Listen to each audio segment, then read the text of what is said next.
오늘 하나님께서 저에게 주시는 말씀은 사무엘하 24장입니다. 봉독은 1절에서 2절, 9절에서 10절, 18절, 그리고 24절에서 25절을 하도록 하겠습니다.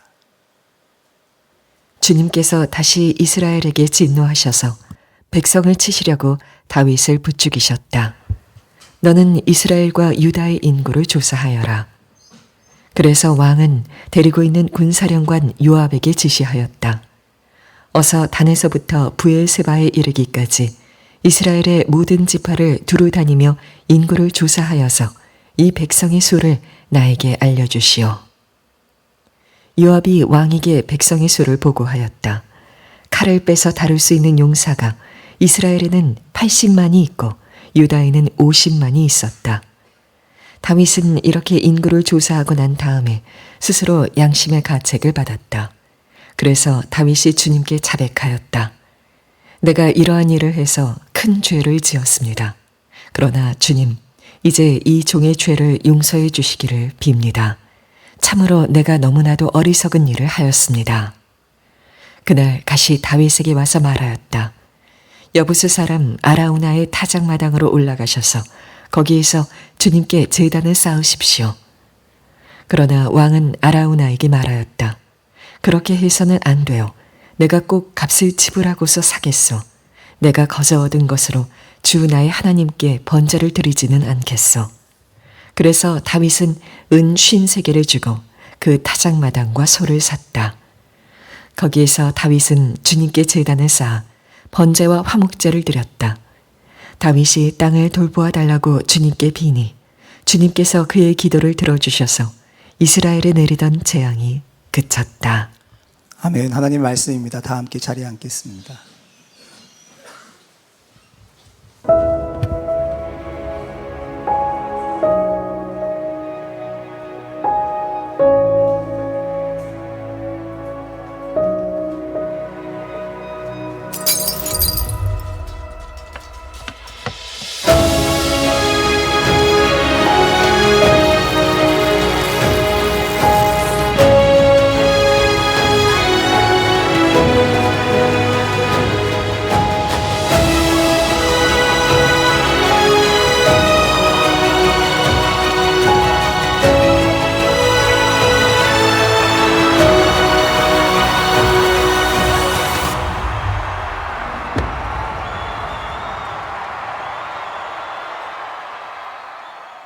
네, 우리 다윗 공동체 여러분 평안하셨습니까? 우리 주님의 기쁨과 평화가 늘 함께 하시기를 축복합니다. 오늘 사무엘하 마지막 시간인데 또 마지막 사무엘 말씀을 여기에서도 나눌 수 있게 되어 참으로 감사합니다. 사무엘하 하나님의 나라를 세운 사람 28번째이자 마지막 시간이 되겠습니다. 하나님의 계산법, 제목이 바뀌었습니다. 벨셈이 곧 덧셈이다. 벨셈이 곧 덧셈이다 라는 제목의 말씀을 나누겠습니다. 여러분 이제 사무엘하 말씀을 쭉 살펴보셨는데 다윗이 그렇게 훌륭한 사람이 아닙니다. 물론 훌륭한 부분이 너무나 많죠. 근데 완벽하지 않았다는 얘기입니다. 하나님께서 그 완벽하지 않은 사람을 통해서도 이렇게 일하실 수 있다라는 것을 보여주는 것이 이 사무엘하의 이야기였죠. 이 마지막 장, 이제 에필로그에 해당하는 장 중에 하나인데 좀 마지막이 좀 멋지게 끝났으면 좋겠는데 이 다윗의 삶을 가만 보면 이 마지막 장에 다윗의 인생이 정말 손을 꼽을 만한 정말 이 치명적인 죄가 기록이 되어 있고 이렇게 마지막을 해요. 처음에는 왜 성경이 이렇게 되어 있을까 싶은데 이게 굉장히 중요한 장이라는 것을 알게 됩니다. 다윗이 숫자의 유혹에 넘어가게 됩니다. 여러분 이 현대 사회는 숫자에 중독된 사회입니다. 그렇죠? 숫자, 많은 숫자들 뭐가 있을까요? 요즘에 환율이 굉장히 솟고 있습니다. 좀 나라가 전반적으로 경제 위기예요. 이게 이 IMF 시대처럼 이렇게 바뀌는 거 아니냐 이런 위기감을 좀 느낄 정도로 환율이 많이 오르고 있고 여러분 또 뭘 확인합니까? 주식하는 분들은 주식을 또 확인하죠. 또 뭐가 있을까요? 몸무게를 확인하죠. 또 뭐가 있을까요? 이런 것들을 좀 확인합니다. 그러니까 모든 것이 다 수치화되어 있어요. 이 숫자가 올라가면 내가 좀 괜찮은 것 같아. SNS에 팔로워 수도 늘어나고 좋아요 수도 늘어나고 하트도 늘어나고, 그러면 내가 참 괜찮은 사람 같고, 그것이 줄어들면 가치가 없는 것 같고. 말씀드린 것처럼 유일하게 떨어지면 좋은 게 몸무게. 그래가지고 떨어지면 할렐루야, 올라가면 놀렐루야 이러면서 왜 이렇게 살이 많이 쪘을까? 아직 야식을 먹지 말았어야 되는데, 이런 식으로 숫자로 모든 것이 판단되는 사회. 그러다 보니까 이 숫자가 여러분 우리의 우상이 될 수 있습니다. 제가 지난주에 건강검진 받았는데 인바디 하면 다 수치가 쭉 나오잖아요. 더 올라가지 말아야 되는데 계속 올라가, 한 수치가. 이거 계속 올라가지? 왜 올라가지? 이러면서 이걸 보면서 뭘 알 수 있냐면 저의 건강도를 알 수가 있어요. 작년에 비해서 올해 이만큼 더 건강해졌거나 혹은 건강하지 않거나 하는 것을 숫자를 통해서 알게 된다는 거예요. 그러니까 꼭 이 숫자를 쓴다는 것이 나쁜 것만은 아니다. 그러니까 오늘 본문에 보면 사실 이 다윗이 인구를 세라고 하거든요, 요압에게. 그래서 인구를 세요. 여러분 그게 뭐 큰 죄입니까? 숫자를 세서 좋은 것도 있잖아요. 근데 여러분 이게 치명적인 죄가 돼서 이제 나중에 살펴보겠지만 어마어마한 재앙이 옵니다. 아니 뭐 숫자 세는 게 뭐가 문제라고. 여러분 성경에는요 아예 숫자를 세는 의미의 성경도 있어요. 뭐죠? 민수기, 백성의 수를 셌다 이거 아닙니까? 영어로 뭐예요? numbers예요, numbers. 이거 숫자를 세는 성경도 있는데 뭐 숫자를 셌다라고 이게 큰 문제인가? 이 민수기에서 하나님께서 숫자를 세라고 한 것은 이유가 있어요. 창세기 15장에 하나님께서 아브라함에게 약속하셨습니다. 뭐라고 약속하셨냐면 내가 너로 말미암아, 너 지금 아들이 없어, 자녀가 없어, 너로 말미암아 수많은 자녀가 있게 할 거야. 해의 어떤 그 달의 별과 같이, 그 다음에 모래의 숫자와 같이 많은 자녀를 줄 거야. 약속을 하셨거든요. 나중에 이제 그 후손들이 애굽을 지나서 나중에 탈애굽한 다음에 출애굽한 다음에 숫자를 세보니까 진짜 막 수백만이 되어 있는 거예요. 약속이 이루어진 거예요. 자, 약속의 성취에 대한 증거로서 바로 그것이 이제 백성들의 숫자를 셌던 부분이었습니다. 그러니까 숫자를 세는 게 나쁜 것만 아니에요. 또한 누가복음에 보니까 예수님께서 비유하실 때 잃어버린 양 한 마리가 있대요. 그거 어떻게 알았어요? 세보니까 아는 거예요. 세보니까 99마리네. 100마리여야 되는데 한 마리 어디 갔어? 꼭 이런 양이 있어요. 세보면 없어. 이 분명히 빈자리 또 있죠. 여기 보면 둘러보면 지난주에 있었는데 오늘 없는 사람이 있단 말이에요. 여러분 세어보는 이유가 자랑이 아니라 왜 빠졌지? 아픈가? 독감인가? 코로나인가? 교통사고를 당했나? 뭐 이런 것을 체크하고 양육하고 돌보기 위해 세는 거거든요. 이렇게 좋은 점들이 많아요, 센다는 것이. 근데 왜 하나님은 그 숫자를 셌다라고 벌을 내리셨을까? 이 숫자 세는 게 문제가 아니라 뭐가 문제일까요? 마음의 동기입니다. 왜 그 숫자를 세려고 했느냐? 그러니까 요압이 다윗을 잘 알아요. 여러분 원래 주변 사람이 그 사람의 진짜 모습을 압니다. 그러니까 주변 사람이 이 요압이다 보니까 다윗이 이 숫자를 세려고 하는 걸 알고 마음의 동기를 알았어요. 왕이시여, 솔직히 자랑하려고 하는 거 아닙니까? 이렇게 말은 하지 않았지만 그 마음에 그런 마음이 있다는 걸 알고 하나님께서 복을 주시면 이 지금의 백성들보다 100배나 늘리게 하실 수도 있습니다. 근데 왕은 어찌하여 이런 일을 하냐십니까? 여러분 세 번역을 이렇게 되어 있지만 개역 개정에는 이렇게 번역해놨습니다. 내 주 왕은 어찌하여 이런 일을 기뻐하십니까? 왜 그런 일을 해가지고 그거를 나의 기쁨으로, 왕의 기쁨으로 삼으십니까? 이 다윗이 어느덧 하나님을 기뻐하기보다 늘 다윗은요 하나님을 기뻐하며 춤을 추며 옷이 벗겨지기까지 좋아했던 그 예배자 다윗입니다. 근데 어느덧 그 하나님을 예배하여 하나님이 주신 복으로 말미암아 나라가 강해졌습니다. 군사력도 많아졌습니다. 강해졌어요. 그것을 기뻐하는 사람으로 서서히 바뀌는 거예요. 여러분 인간이 그래요. 다윗도 그랬다면요 우리도 얼마든지 그렇게 될 수 있어요. 자, 요압이 그걸 간파한 거예요. 그러니까 다윗이 그렇게 교묘하게 지금 점점 변하게 되는 거죠. 자, 이 말씀에서 한번 점검해 봅시다. 요즘에 여러분들을 기쁘게 하고 여러분들을 슬프게 하는 게 뭡니까? 내 우상 찾는 법이 바로 그거야. 뭐 때문에 내가 그렇게 기쁘고 뭐 때문에 그렇게 걱정이 되고 슬프냐. 그게 나의 진짜 신입니다. 그러니까 거기에 숫자가 있을 수 있어요. 말씀드린 것처럼. 그게 통장의 잔고일 수도 있고 계좌일 수도 있고 말씀드린 것처럼 팔로우 숫자일 수도 있고 왜 구독자 수가 늘지 않지? 뭐 이런 걸 수도 있고 뭐 여러 가지.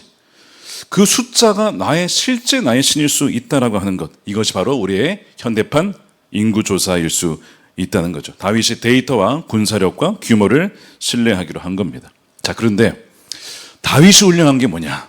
다윗이 훌륭한 게 죄를 안 짓고 완벽한 사람이라서 훌륭한 게 아닙니다. 우리가 내내 살펴본 게 다윗은요, 진짜 인간적인 사람이에요. 진짜 이 죄를 잘 짓기도 하고 넘어지기도 하고, 아니 어떻게 이런 사람을 쓰시 싶을 정도의 사람입니다. 근데 다윗을 하나님 왜 쓰셨느냐? 죄를 지으면요, 회개합니다. 깨닫습니다. 그리고 돌이켜요. 그리고 다시는 그 죄에 머물지 않아요. 이게 다윗의 훌륭한 점이에요. 다윗이 인구조사를 해놓고서 자기 마음의 동기를 자기가 알아요. 내가 왜 이걸 했는지. 그리고 즉각 마음의 양심의 가책을 받고 주님께 나아가 기도하죠. 주님, 제가 범죄하였습니다. 제가 못할 짓을 했습니다. 큰 죄를 지었습니다. 저를 용서해 주십시오. 참으로 어리석은 짓을 행하고 말았습니다. 이것이 다윗의 위대한 점이에요. 우리 다윗 공동체 여러분, 넘어질 때가 있죠. 그때마다 깨닫고 회개하고 기도의 자리로 나아가 회복하고 용서를 받는 여러분들이 되시기를 축복합니다. 이것이 다윗의 모습이었어요. 자, 어쨌든 하나님께서 그런 다윗의 모습을 보시고 용서는 하시지만 여러분, 죄에는요 대가가 있습니다. 그래서 선지자를 보냈어요. 하나님 말씀을 전하는데 이 선지자 이름이 갓이야. 갓 선지자가 세 가지 징계의 옵션을 전합니다. 셋 중에 하나를 선택하라 이거야. 참 하나님도 자비하시지. 어떻게 징계를 하는데 세 가지 중에 하나를 고르라는 거야. 첫 번째가 7년간의 흉년, 두 번째가 3개월간 원수에 의해 쫓겨당한 거, 세 번째가 3일간의 전염병이에요. 여러분 같으면 뭘 선택하시겠습니까? 하나님이 참 두려우신 분이십니다. 하나님은 사랑이 있지만 그냥 죄를 넘어가진 않으세요. 그리고 사랑하는 자가 죄를 지으면요, 진짜 그 사람을 징계하십니다. 만일 사랑하는 자가 죄를 지었는데 아무런 일이 없다, 징계가 없다, 여러분 그건 버림받은 겁니다. 죄송하지만 사랑하기 때문에 징계하시고 숫자를 치시는 거예요. 이 다윗이 이제 뭘 선택했냐면 3일간의 전염병을 선택합니다. 이것이 이제 하나님에 의해서 심판받는 것이라고 생각했기 때문이에요. 그런데 이게 대가가 혹독했는데 하루 만에 7만 명이 죽습니다. 여러분, 이런 성경을 읽으면요 좀 약간 이해가 안 되죠. 아니, 다윗이 죄를 지었는데 왜 애꿎은 백성들이 죽어? 다윗이 뭔가 몸에 질병이 생긴다거나 이러면 이해가 가는데, 아니 다윗은 멀쩡하고 백성들이 죽는 거예요. 약간 이해가 안 돼요. 하나님 그런 분이신가? 여러분, 이게 공의의 하나님 맞습니까? 그래서 성경을 다시 읽어보니까 그게 아니에요. 그게 아니고 다윗 때문에 물론 그 원인이 되어서 징계받은 건 맞는데 더 근본적인 원인이 있어요. 그게 어디 나오냐? 1절을 다시 한번 보십시오. 주님께서 다시 이스라엘에게 진노하셔서, 이미 어떤 일 때문에 백성들에게 진노하신 그 마음이 있으셨던 거예요. 그래서 백성을 치시려고 다윗을 부추겨서 교만케 하여 숫자를 의지하고 자랑하게 하여서 그것을 빌미로 징계를 하셨다라는 의미거든요. 도대체 무슨 일이 있었을까? 이 다시라는 표현 봤을 때 그 전에도 이런 일이, 비슷한 일이 있었어요. 사울의 때에 기브온 사람을 억울하게 죽인 일 때문에 3년간 전염병이 있었다고 했어요. 그것이 다 이유가 있는 거예요. 또다시 그랬다는 얘기는 뭔가 하나님의 마음을 아프게 한 일이 있었다는 거죠. 이게 뭔지 본문에 나와 있지 않습니다. 그런데 많은 성경학자들이 쭉 이 흐름을 봤을 때에 이거였을 거다라고 하는 게 하나 있습니다. 그게 뭐냐면, 우리가 이미 살펴봤지만 압살롬과 세바의 반역 속에 따랐던 무리들, 백성들이 있었어요. 거기에 대한 하나님의 진노였을 것이다, 이렇게 얘기를 합니다. 근데 당시에 백성들이 보기에는 이런 거였어요. 사울이 불순종했을 때 하나님이 그를 폐위시키고 다윗을 세웠습니다. 다윗이 범죄하여 밧세바와 간음하고 살인까지 했어요. 그래서 백성들이 이제 다윗을 하나님이 폐위시키시고 이제 젊고 능력 있고 유능한 또 잘생긴 이 압살롬을 세우는 것이다라고 이 압살롬을 따르는 것이죠. 이렇게 생각을 했을 거예요.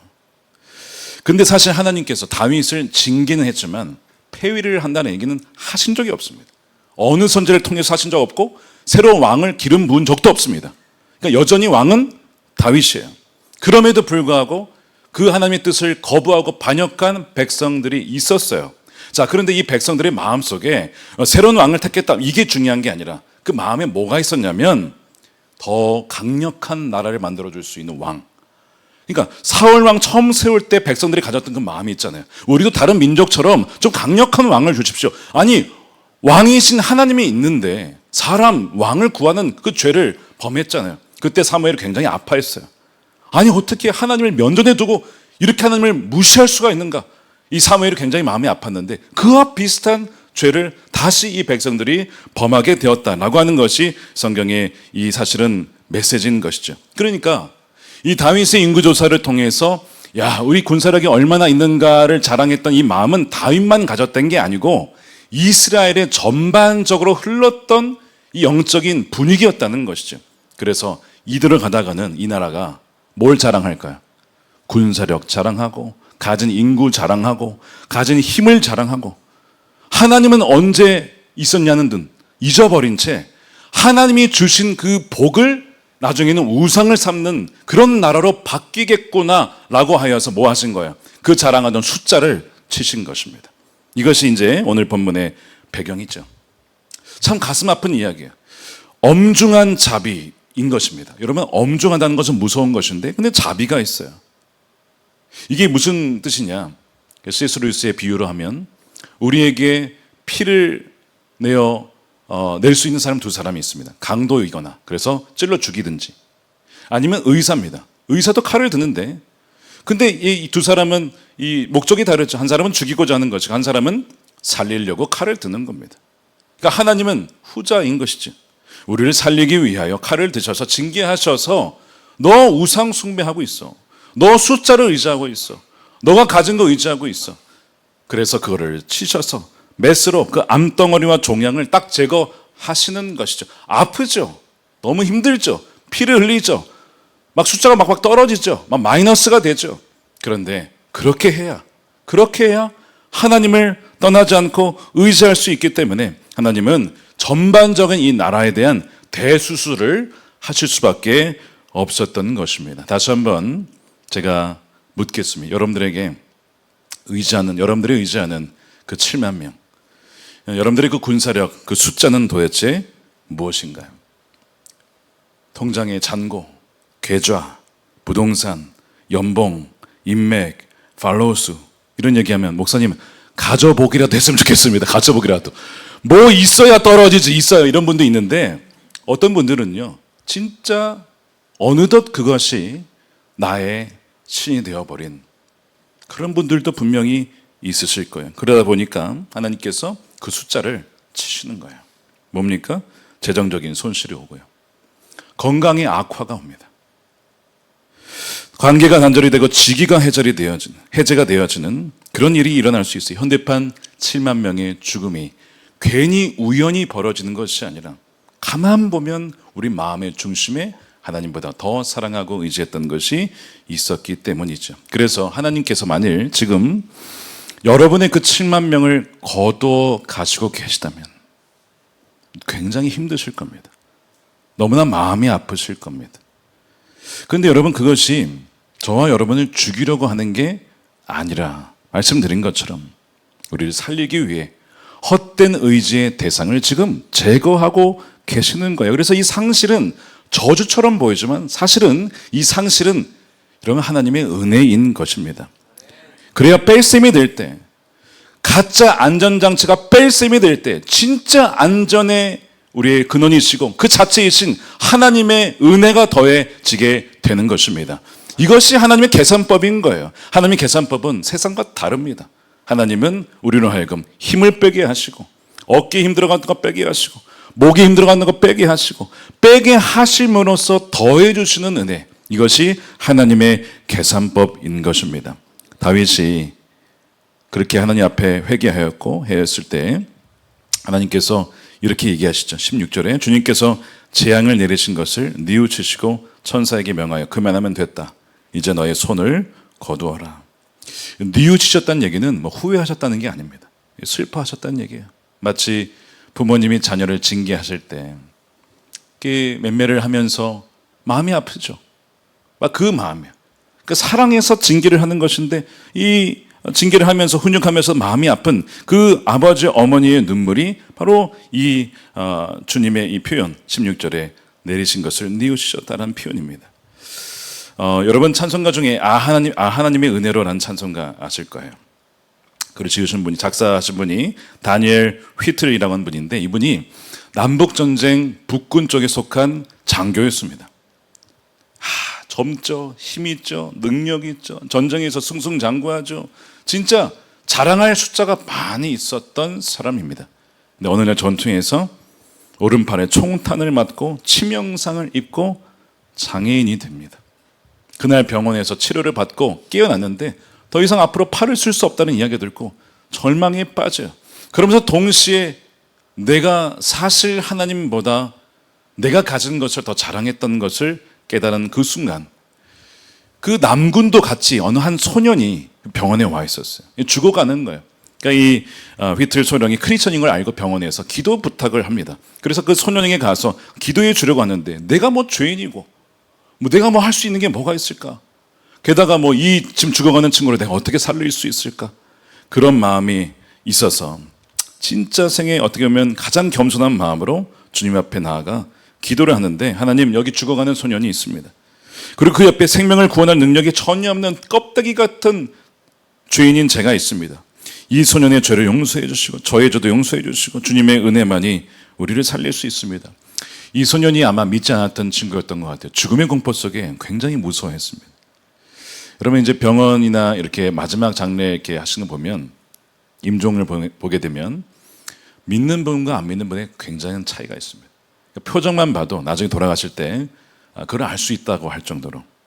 근데 이 소년이 굉장히 두려워하다가 휘틀 소령이 복음을 전하고 기도해 줬을 때 평안한 얼굴이 쫙 오면서 그 가운데 숨을 거두게 돼요. 그래서 직감하죠. 하나님의 은혜가 임했구나.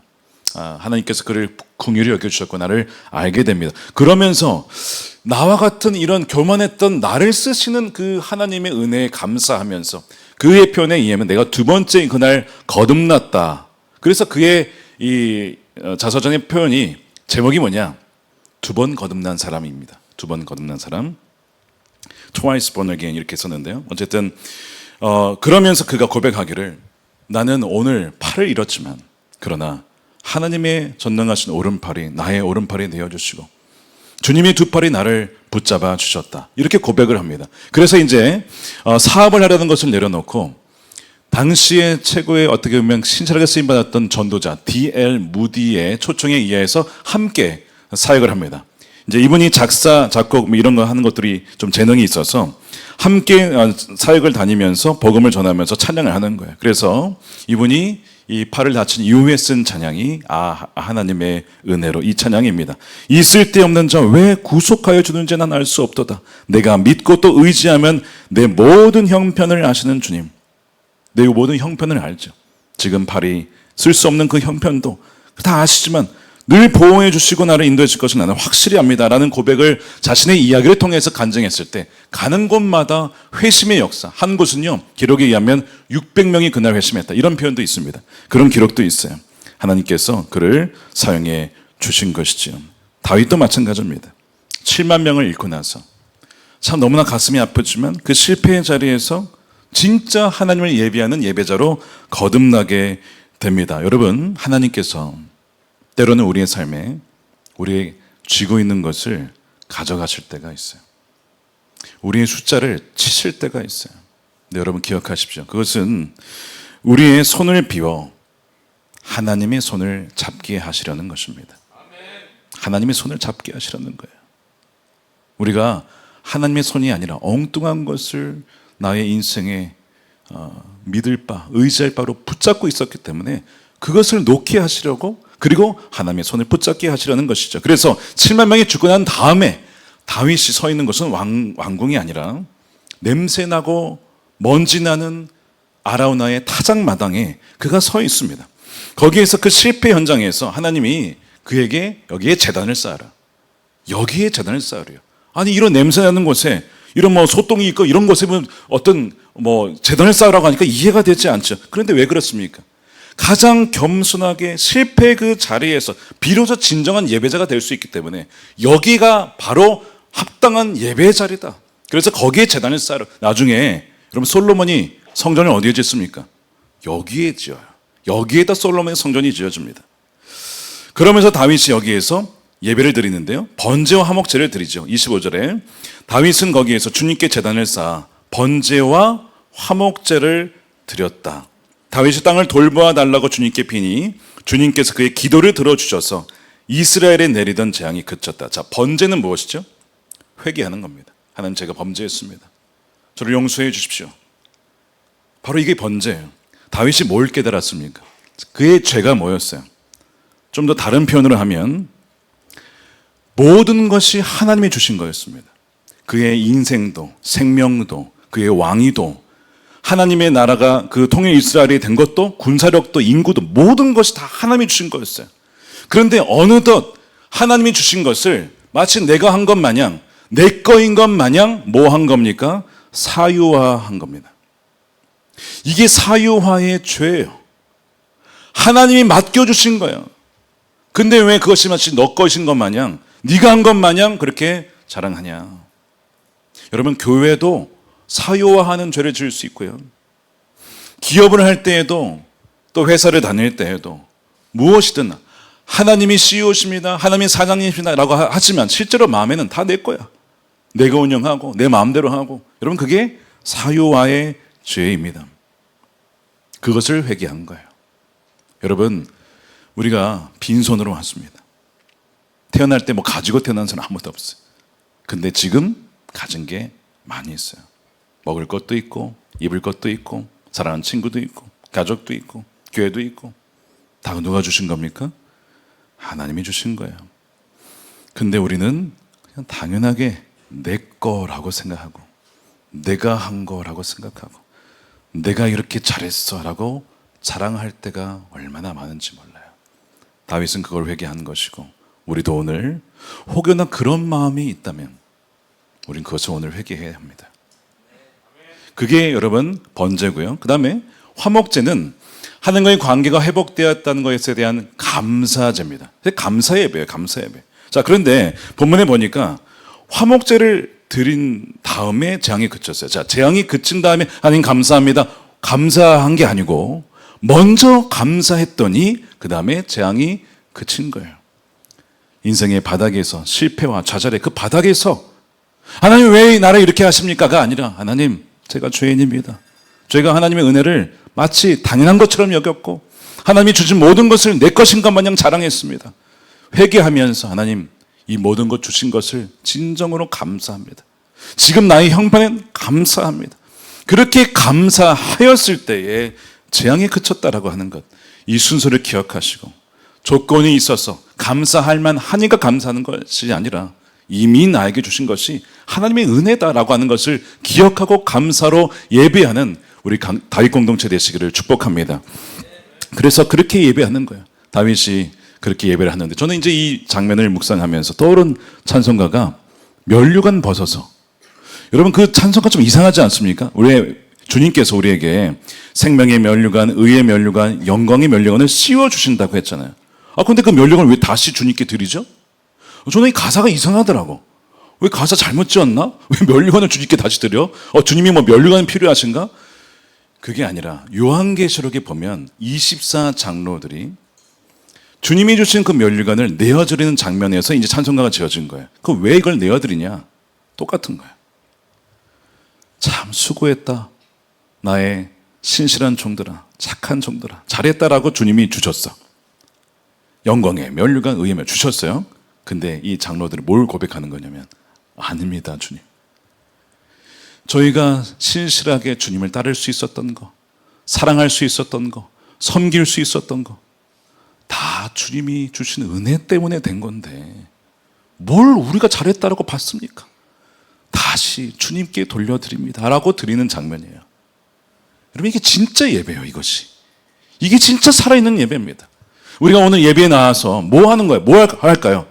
지난 한 주를 돌아보면서 주님, 살 수 있었던 거, 호흡할 수 있었던 거, 일할 수 있었던 거, 그냥 나의 존재 자체가 하나님 은혜입니다, 주님 감사합니다 드리는, 이게 예배 아닙니까? 그런 예배로, 살아있는 예배를 드리는 우리 다윗 공동체 되시길 축복합니다. 그래서 저는 이 면류관 드리세가 생각이 나더라고요.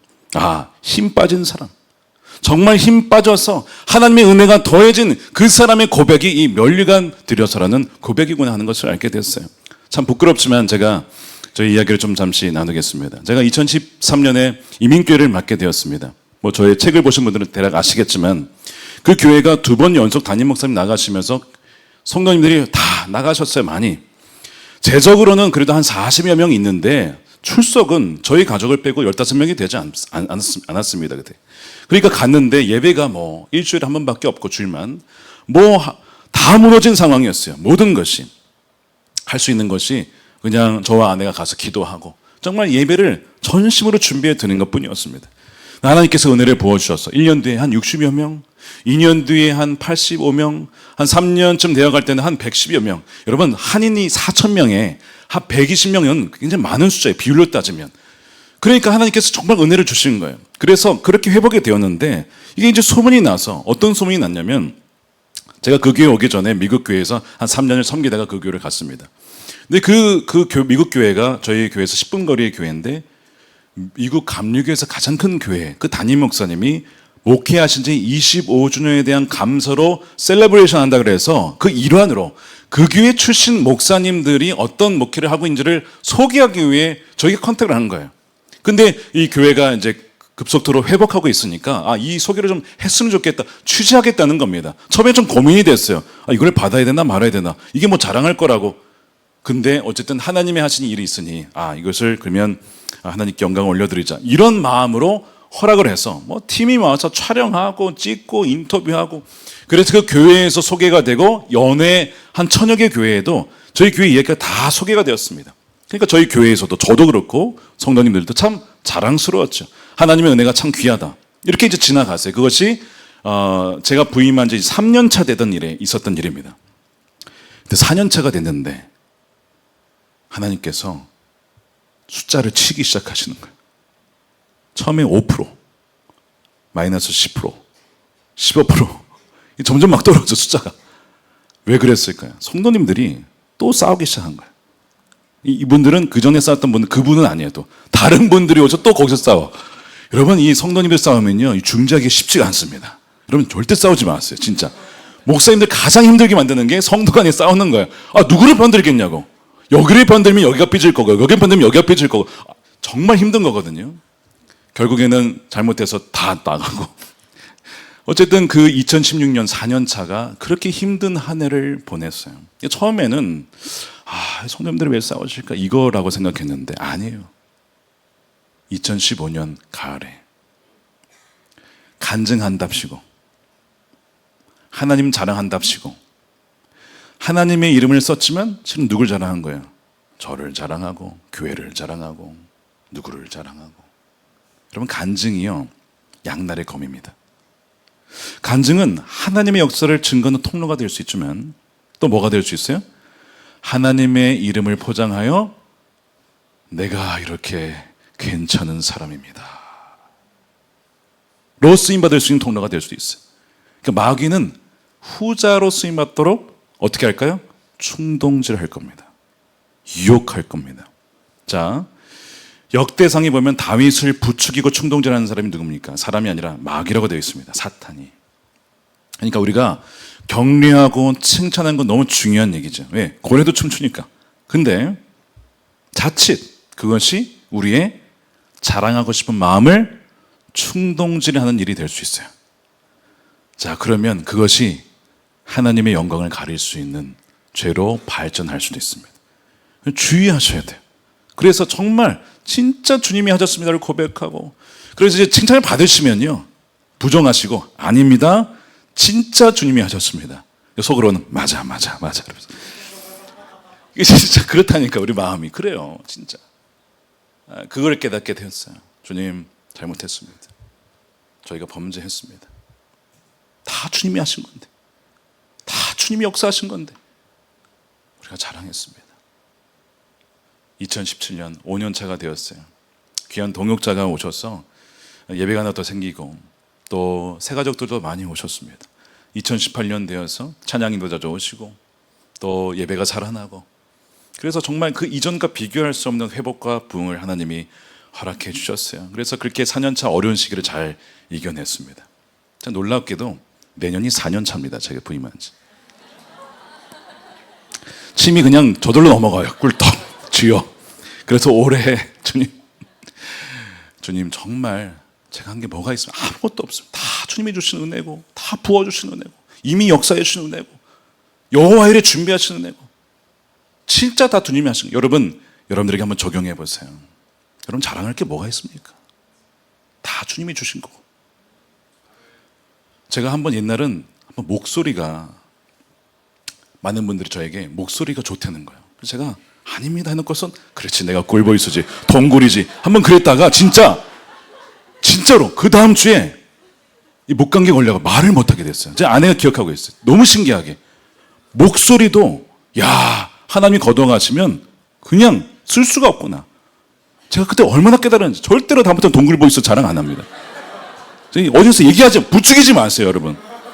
진짜 무서워요. 제가 그래서 말씀도 제대로 못 전하고, 제가 강의도 했었어야 되는데 그때 진짜 막 감기 목소리로 강의해서 얼마나 죄송했는지 몰라요. 여러분 진짜 모든 것이 은혜임을 진정 고백하는 우리 다윗 공동체가 되시기를 축복합니다. 네.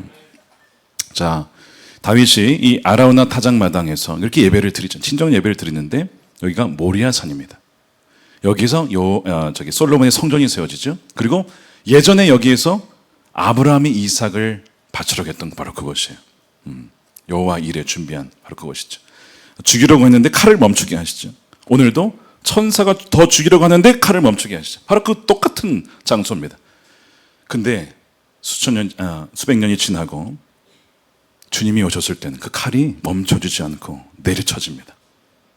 왜요?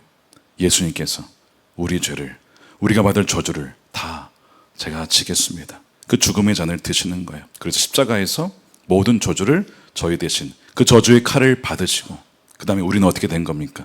영원히 저주에서 놓여지게 된 것입니다. 할렐루야. 바로 그것이 골고다 언덕에서 벌어진 사건입니다. 사랑하는 여러분, 실패하셨습니까? 넘어지셨습니까? 낮아지셨습니까? 숫자가 꺾이셨습니까? 그 여러분의 실패의 자리를 여러분의 아라우나 타작 마당으로 만들어 보십시오. 하나님, 제가 무엇이라고 제 이름을 자랑하고 제 능력을 자랑하고 내가 할 수 있다고 생각했습니다. 아니었습니다, 주님.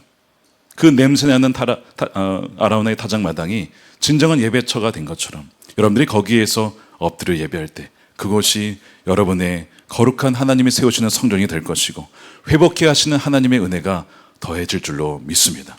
하나님의 계산법은 간단합니다. 뺄셈이 곧 덧셈인 거예요. 내 힘을 빼면 하나님의 은혜가 더해지는 것이고 내 힘을 더하면 하나님의 은혜가 빠지는 것입니다. 기억하십시오. 늘 나는 죽었습니다.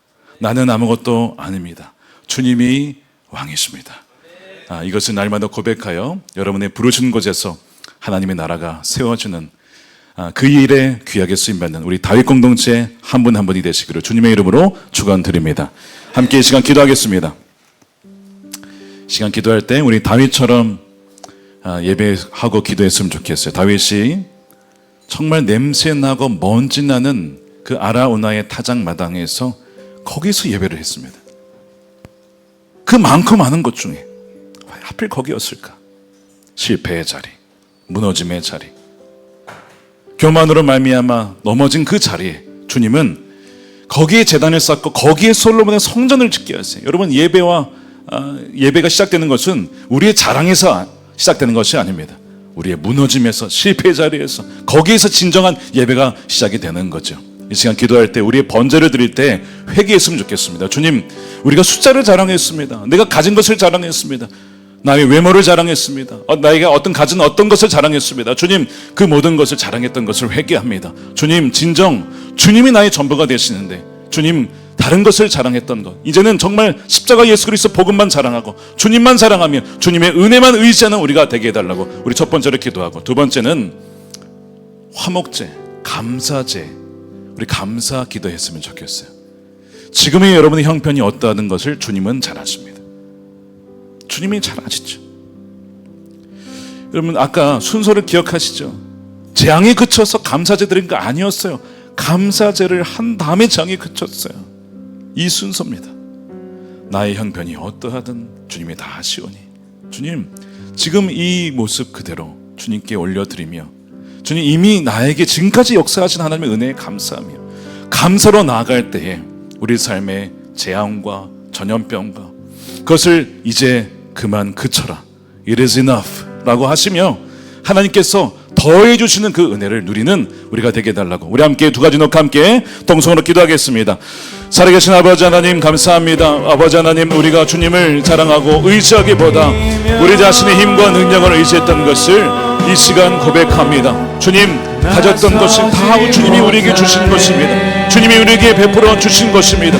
주님께서 우리에게 열어 주신 것입니다. 그럼에도 불구하고 우리가 가진 것을 자랑했던 모든 것을 이 시간 회개하오니 주님 용서하여 주시옵소서. 하나님 용서하여 주시옵소서. 이 시간 감사절로 주님께 나아갑니다.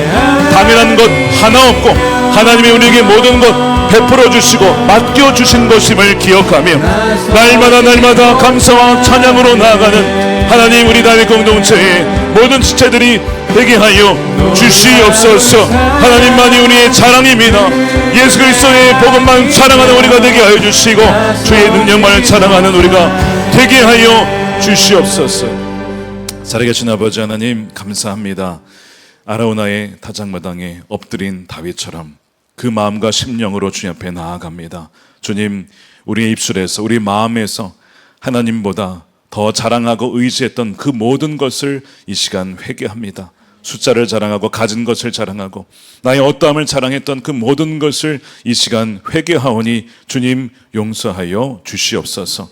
아버지 하나님, 온전히 날마다 십자가의 은혜만 자랑하며 주 예수 그리스도의 보혈만 자랑하는 하나님, 우리 다윗 공동체 모든 지체들이 되게 하여 주시옵소서. 아버지 하나님, 화목제로 주님께 나아갑니다. 어떤 형편 중에도 늘 감사로 또한 찬양으로 나아가는 우리의 삶이 되어서 하나님, 우리 삶에 전염병과 같이 하나님 어려운 환경 속에 있는 자들이 있습니까? 주님, 그만하면 되었다라고 거두어 주시며 불쌍히 여겨주시며 긍휼히 여겨주시는 하나님의 은혜가 부어지는 하나님, 우리 모든 다윗 공동체의 삶과 저들의 예배와 저들의 모든 일터가 될 수 있도록 주님 인도하여 주시옵소서. 이 시간 11조와 감사헌금과 성경금으로 구별하여 주님께 올려드립니다.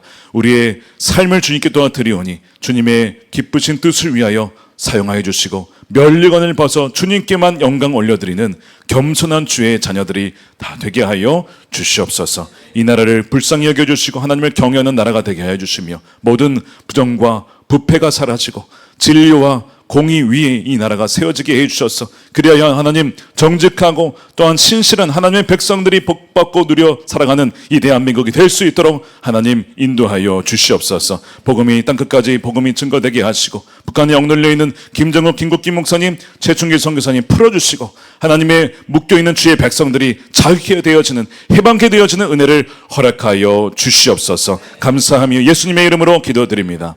아멘. 자, 다같이 일어나셔서 우리 준비하신 예물 드리며 우리의 은혜 아니면 함께 찬양하겠습니다.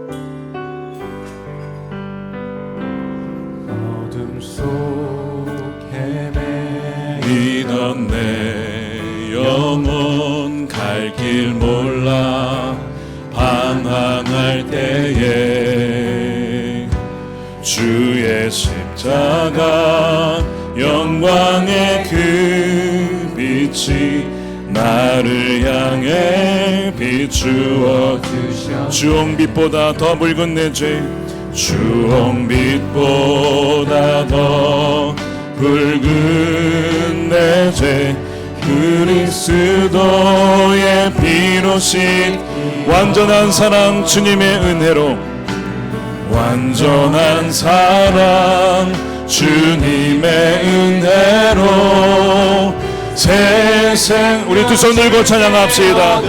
은혜 아니면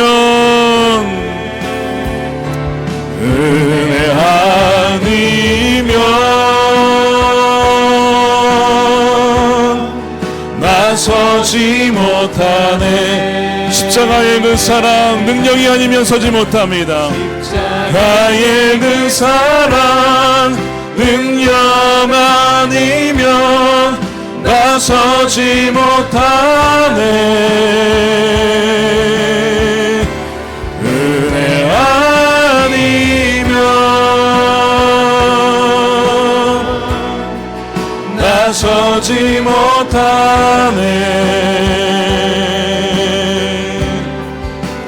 놀라운 사랑 은혜 아니면 나 한 번 더 고백합니다. 은혜 아니면 나서지 못함을 고백합니다. 은혜 아니면 나서지 못하네. 십자가의 그 사랑, 십자가의 그 사랑 능력 아니면 나서지 못하네. 은혜 아니면 나서지 못하네. 놀라운 사랑 은혜 아니면 나서지 못하네. 축도하겠습니다. 이제는 우리 주 예수 그리스도의 크신 은혜와 아버지 하나님의 측량할 수 없는 사랑하심과 성령님의 가망감동 교통 내주하심이 오직 은혜 아니면 설 수 없음을 고백하며 날마다 겸손히 오직 주님만 의지하며 뺄 때에 더해지는 하나님의 놀라운 역사를 신뢰하며 나아가는 우리 다윗 공동체 저들의 삶과 머리머리 위에 저들의 일터와 모든 환경 속에 영원히 함께 하시기를 간절히 축원하옵나이다. 아멘.